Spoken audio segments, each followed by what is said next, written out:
Lovely. First stage ಮೇಲೆ ಇವ್ರು 3 ಜನ ಒಟ್ಟಿಗೆ ನಿಂತಿರೋದೇ ನಮ್ಗೆ ಒಂಥರ ಖುಷಿ. ಈ ಫ್ರೇಮ್ ನೋಡಕ್ಕೆ ಒಂಥರ ಖುಷಿ. ಮನು ಮತ್ತೆ ಮೋಕ್ಷ ಫಸ್ಟ್ ಒಂದು ಫೋಟೋ ತಕೊಂಡ್ಬಿಡ್ಲಿ, ನಾನು ಆಮೇಲೆ ಮಾತಾಡ್ತೀನಿ. ಪ್ಲೇಸ್ ನಾನು ಬರ್ಬಿಟ್ಟೆ ಈಗಲೇ. ಅದು ಅದು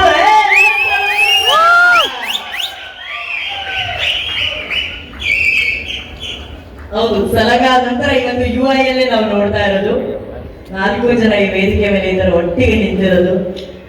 ಲವ್ಲಿ, ಸೂಪರ್ ಸೂಪರ್.